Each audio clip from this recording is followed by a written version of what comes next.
Konnichiwa guys, konnichiwa. This is Michelle de los Santos and welcome to Kato-chan channel.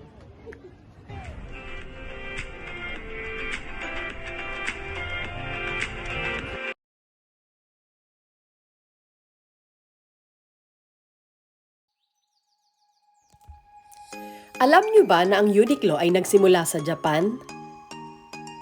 Alam nyo rin ba na high-tech ang mga gamit sa loob ng store nila? Lalo na yung kanilang automatic cashier o yung tinatawag natin na auto cash register.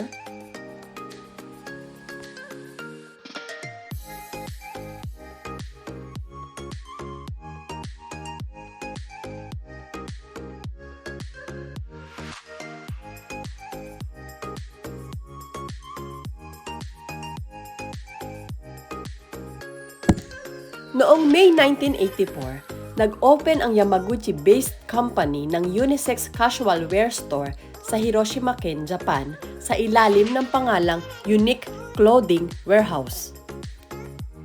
Irerehistro sana sa pangalang UNIQLO Clothing noong 1988 sa Hong Kong, ngunit nagkamali ng pag-pronounce ang staff in charge sa registration ng C as Q. Doon nagsimula ang brand name nitong Uniqlo across Japan. Noong September 1991, nagpalit ng pangalan ang company from Ogori Shoji to Fast Retailing Company at noong 1994, nagkaroon ng 100 Uniqlo stores operating sa Japan. Noong 1997, nakakuha ang Fast Retailing Company ng strategy sa American retailer na The Gap. Kilala sa tawag na SPA na ang ibig sabihin ay sila ang magpuproduce ng kanilang produkto at sila rin ang magbebenta. Nagsimulang mag-outsource ng kanilang produkto ang Uniqlo sa China kung saan mura ang labor. Sa paggawa ng produkto, sinunod ng Uniqlo ang Shun at Kinobi. Shun na ang ibig sabihin ay best timing pero nasa uso at Kinobi na ang ibig sabihin ay pinagsamang function and beauty. Una sa Uniqlo ang quality ng kanilang produkto. Japaneseness.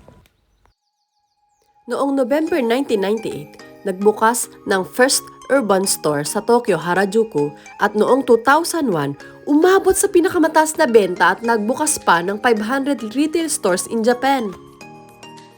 Noong 2002, nagkaroon ng first Chinese Uniqlo at 4 na stores sa London, England. In 2005, sa New York, Hong Kong and South Korea.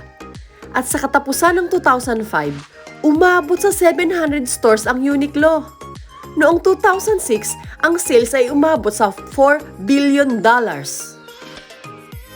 Noong September 2009, nag-announce ang Fast Retailing ng 5 trillion yen na annual sales sa 2020 na ang ibig sabihin ay target ng Uniqlo na maging pinakamalaking specialty retailer of private label apparel sa buong mundo.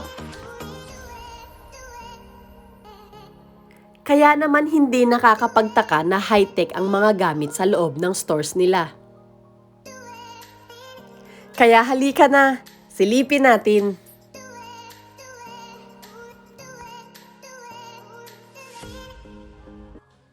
Okay, papakita ko sa inyo kung paano kami sa Japan kapag namimili.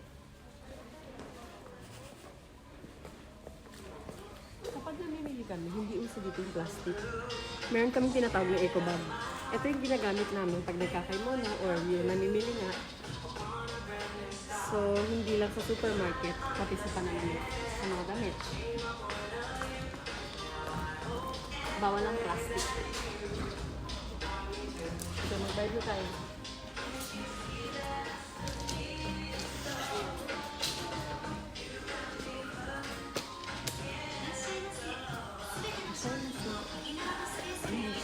Ito, ang pinamili mo, ilalagay mo lang. いらっしゃいませ。すべての商品を右側のスペースに置いて赤いボタンを押してください。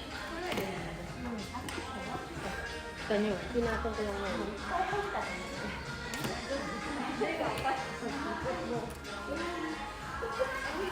Pinatong ko lang.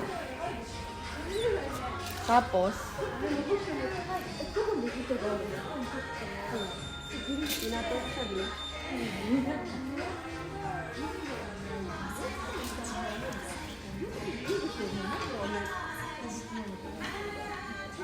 ayan na. 点数をご確認の上 Lumabas na kagad kung magkano yung babayaran, kung magkano yung pinamili mo. Hindi mo kailangan ng tao. Lahat dito ay machine. Okay?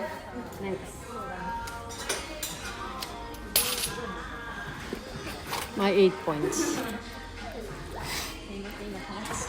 So, tinatanong kung kailangan ko daw ng shopping bag. Kuha ko ng isa per 10 yen. Pipili ka kung cash, credit card, at denchi money. Cash.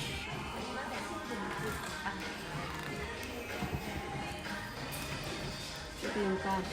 May ilaw. May ilaw, di ba? Pasa ko isa.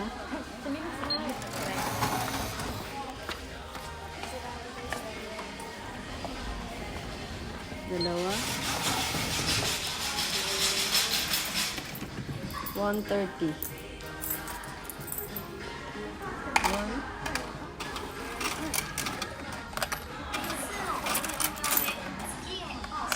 Ilan na? 30.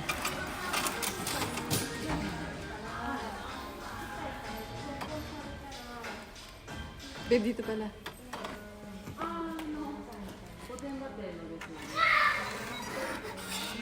お忘れ物にご注意ください。 Lumabas na yung receipt. Ito na yung receipt. いらっしゃいませ。 Ganito kami sa Japan. 右側のスペースに置いて赤いボタンを押してくだ Tapos, さい。 dito tapos. Pero hindi ko, diba? Kukunin kayo din dito.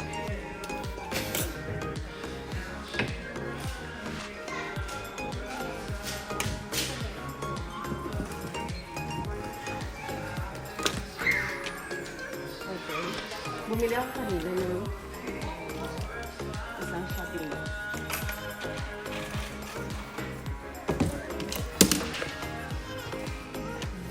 Ito yung maliit eh.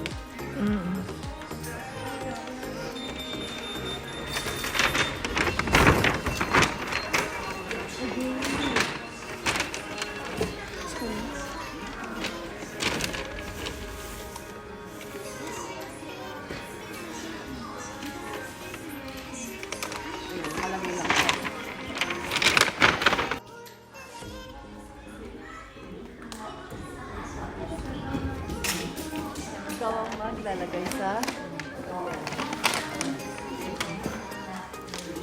self-service. Ilalagay yung basket.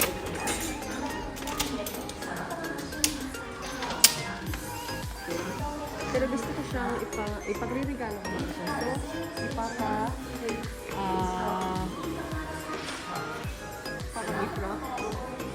Friendly ka.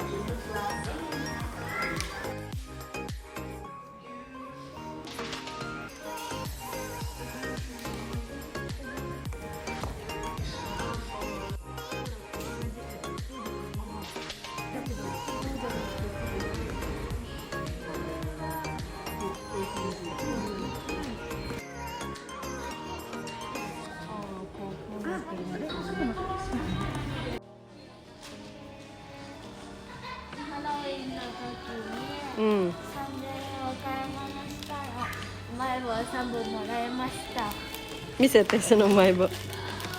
これ甘いやつなんだか Arigato gozaimasu. So, meron po kaming konting katangahan. Meron po kaming pagkakamali. あんたをかばって入れ Hiyang-hiya daw siya dahil nadala namin yung hanger. なので So- 返しに行きやす Sosoli niya yung hanger sa loob. Simasen. Watashite kudasai.